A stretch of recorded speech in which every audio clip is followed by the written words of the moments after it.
Hi, everyone. This is Ramisa Rob, Geopolitical Insights Editor at the Daily Star.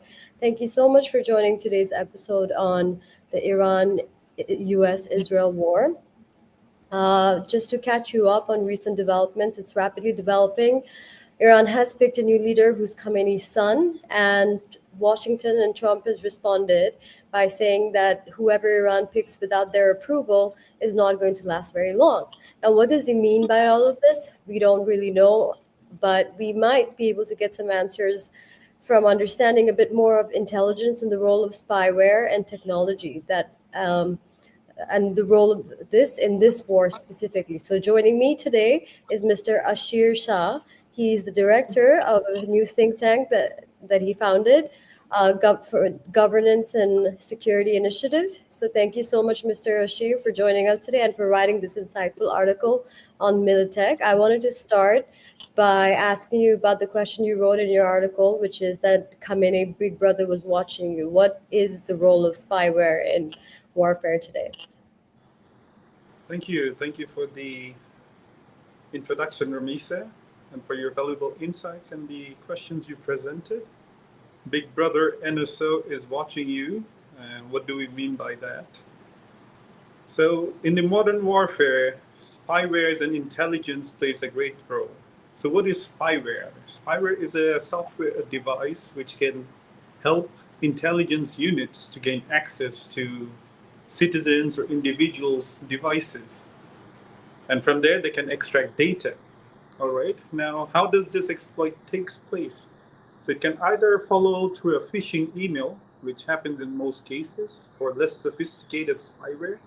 But when it comes to the NSO group and its very infamous software, spyware called Pegasus, which has zero-click vulnerability and 0-day vulnerability as well, which means you do not need to click any damaged link. Rather, a text is sent and the app, let's say an image was sent or a PDF was sent on your WhatsApp or email, and you never opened or clicked it, but the app in the background processed the file. And from there, the exploit takes place. And boom, the intelligence units now has access to your messages, texts, and the calls that you receive. And one of the most famous example was the murdering of Jamal Khashoggi, a Saudi journalist in a consulate. And we learned that his geolocation was compromised from his wife's phone when his wife's phone was infected with Pegasus. And that's why Pegasus made a lot of in the headline. From the Khamenei's case, so the Israeli units, most notably the cyber unit 8200 and Mossad, so basically they hacked into traffic lights of the whole Tehran. Most of the traffic lights was under the Israeli intelligence surveillance. And they also hacked into or almost deployed their spyware in the devices of the security personnel and the security team of Khamenei.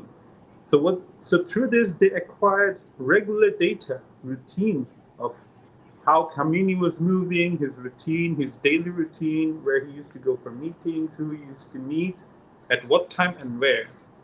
And then comes in the AI tools and elements that takes the surveillance data to the next level.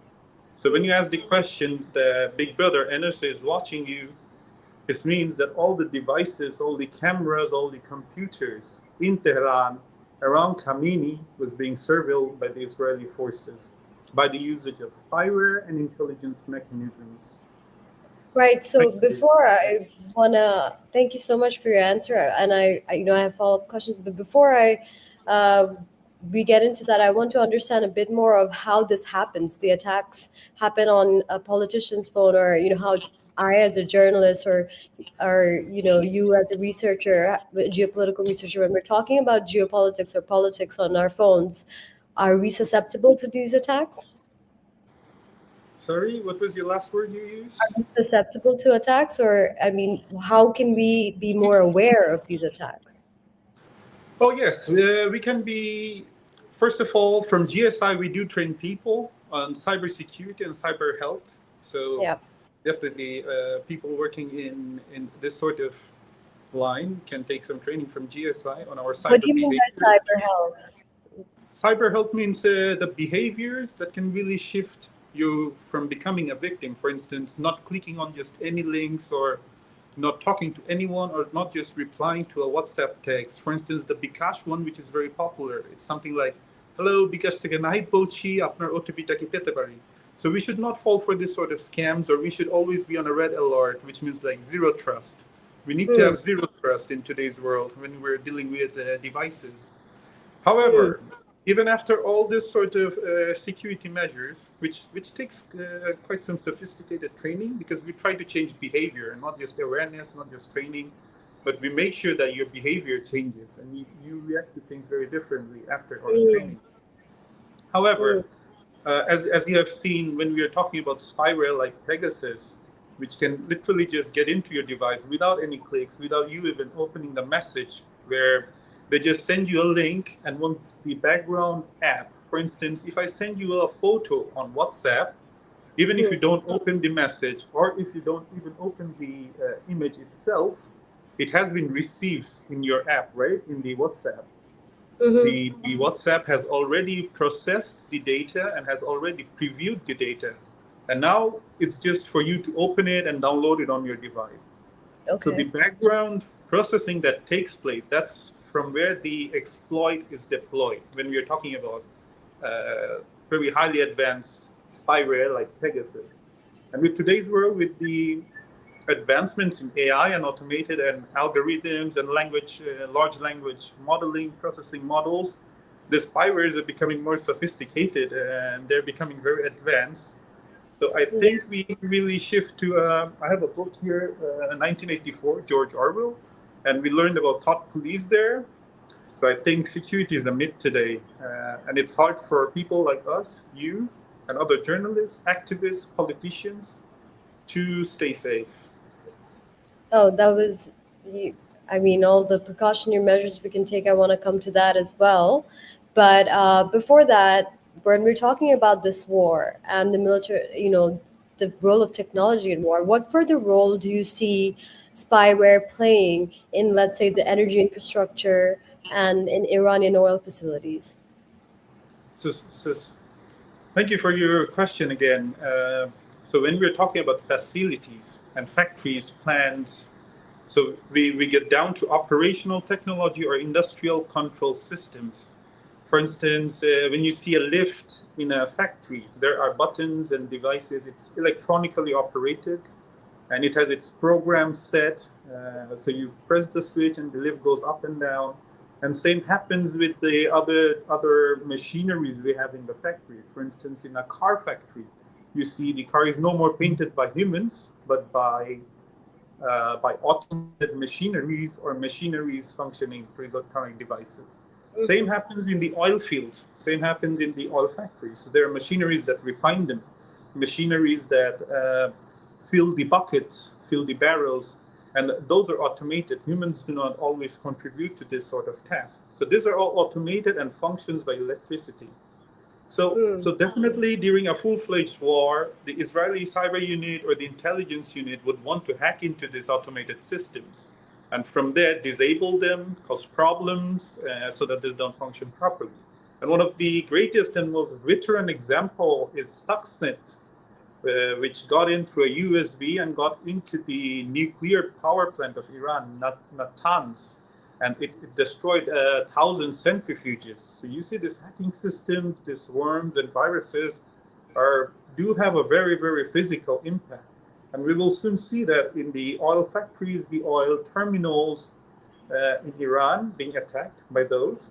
And spyware is just the start of it. The spyware collects the data, and then we have higher programmable advanced models to take further decisions like analyze those data, filter those data, and really create strategies for us of how we can really utilize them or make some attacks.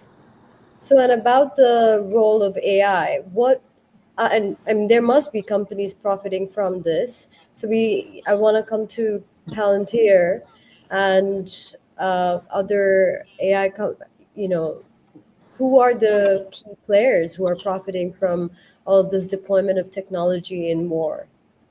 we all know the key players. We use them every day. For instance, ChatGPT, the OpenAI, uh, is among the core team members of this sort of actions and alliances. And I think it was for the first time that we saw all the tech bosses in the United States sitting with the president after he was elected in the dinner. So definitely that sends us a message that what roles, what policies, and what goals they have. For instance, Palantir's the head boss funding JD Vance, the vice president Yeah. uh, of the United States. So as you can see that, so weapon systems are no more traditional. It's not just guns and bullets. It's high-tech weapons we see. For instance, we see precision attacks. We see drones.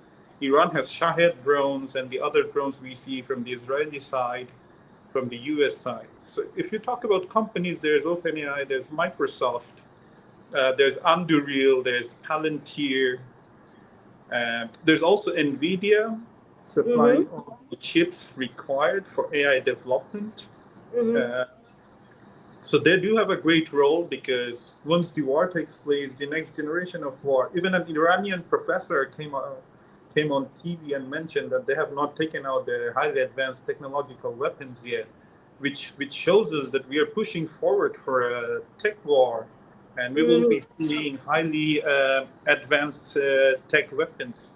So when the need comes, these companies would be producing them. These companies would be supporting them.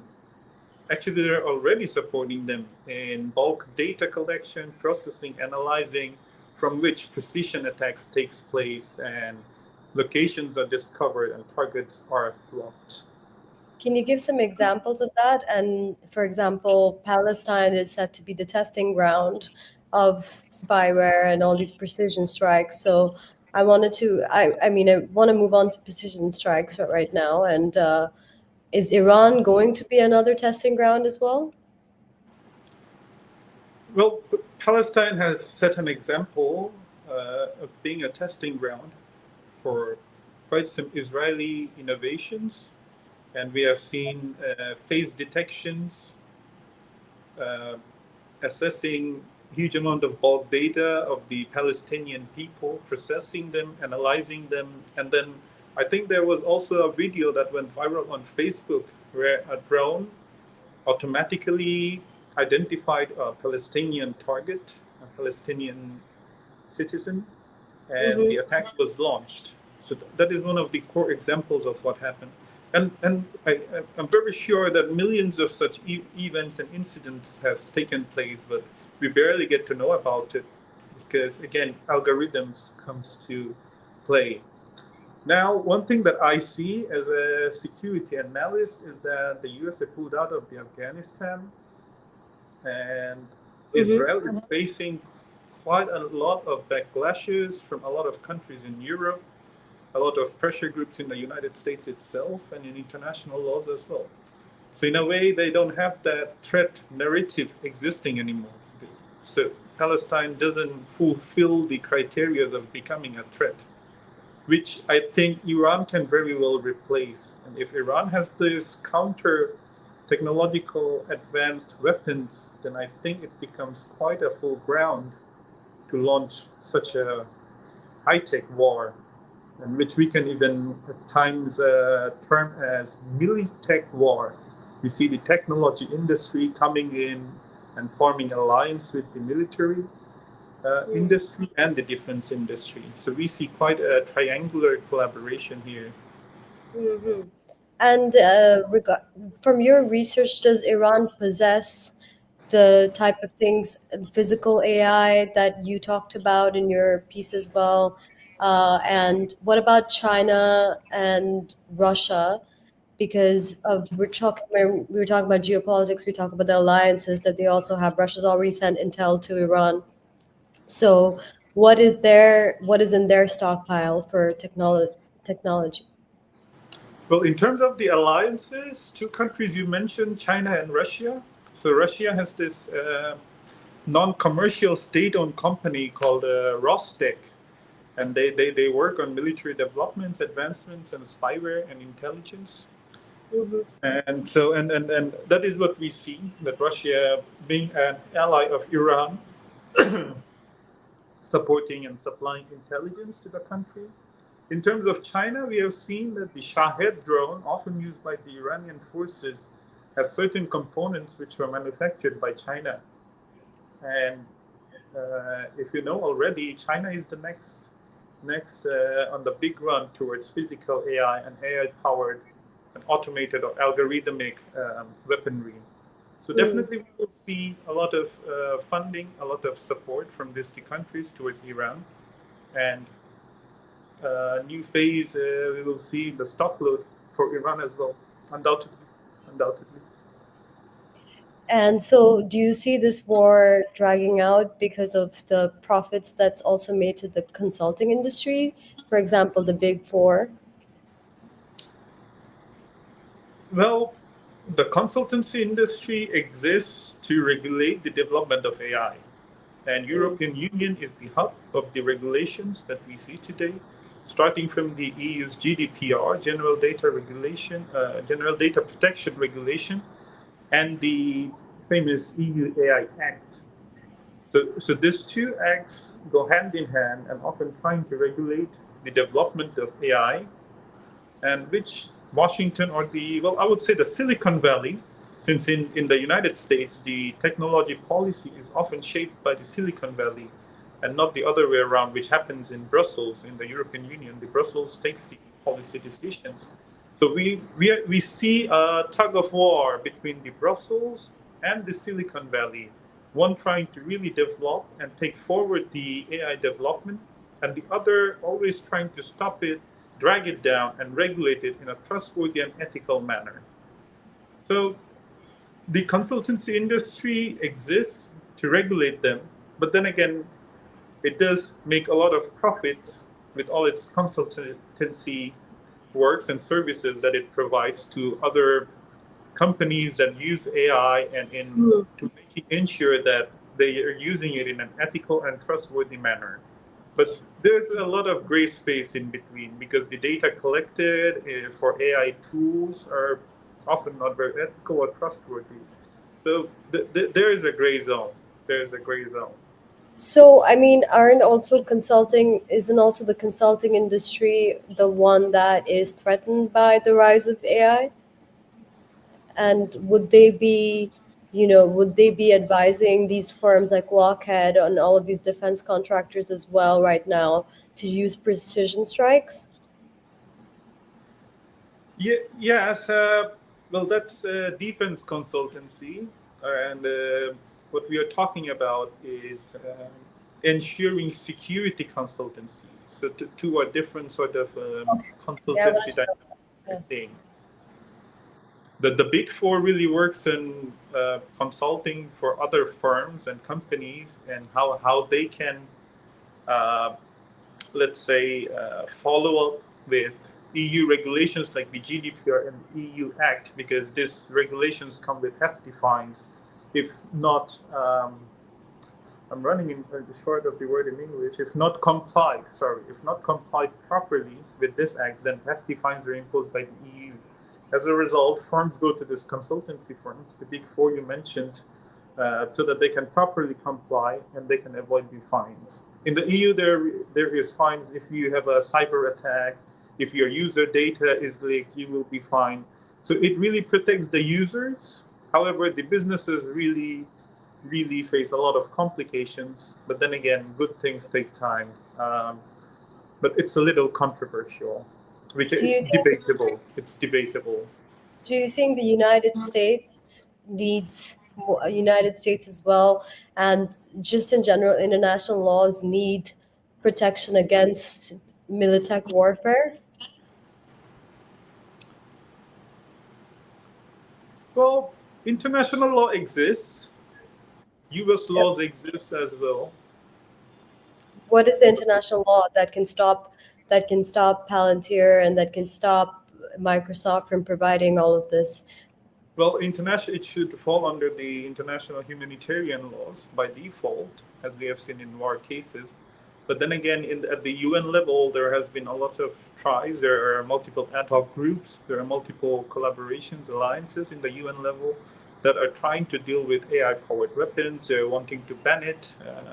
I think a lot of has been there, but with this international laws and laws imposed by the UN, in ground realities, we don't see proper implementation of this sort of laws.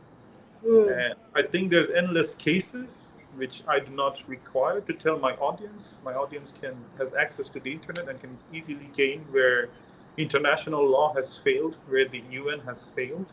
Uh, but at least it exists. At least it talks. At least it tries to bring in experts and tries to do something. At least the world can see that who are the actors who denied their loyalty towards the United Nations or international laws. The world is evidence. Thank you so much. That answers most of my questions, except we had one more question regarding that the prolonging of the war, the fact that it's dragging out, and the personal benefits that politicians can gain. Is it tied to this military technology industry, in your take? I mean, most definitely. Most definitely. War is a profitable business. No wonder it never went out of the market. And I think it's becoming more profitable today, mostly for the tech industry. It's coming its new sort of technologies like AI, where they do the precision strikes. So with spyware, they're taking a lot of bulk data, and then the data is stored in the cloud.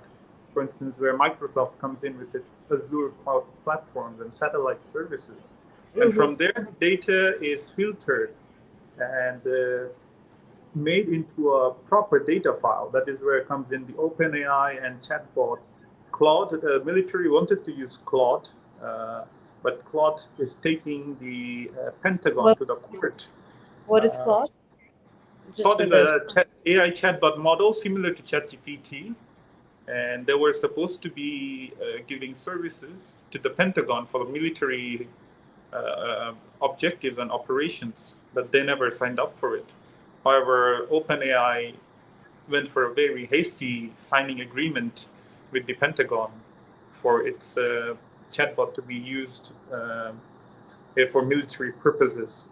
So that's mm-hmm. where the chatbots come in, and this sort of large language model and data processing models, where they're taking huge bulk data, analyze them, filter them, and send proper data, which is then fed into technologies like Palantir, who are specialized in battlefield operations, analyzing targets, selecting targets, and also coming up with patterns and best times and locations for launches. And this sort of tools are often, or this sort of machineries or weapons are often developed by companies called Anduril. They have the Yeah. Lattice technology, which runs swarm drones, let's say 5 or 60 drones, compacted, all automated with explosive devices installed. And they're basically an army in the air in its auto mode. So, yeah, the war is prolonged. It will stretch. We will see more of it. We will see more highly roboticness of it. Um, Yeah. we are in for a show. We're in a dystopian world, but it's real life. Thank you so much, Mr. Shah, for joining us today and for your insights on this really important topic. And thank you to everyone who watched this. I hope this was insightful and useful for us, because the threat of technology is real and it is happening, and it's made more profitable, as Mr. Shah described. Thank you so much again, and I hope I'll see you in the next episode. Ramisa Rob, the Daily Star. Thank you. Have a nice day.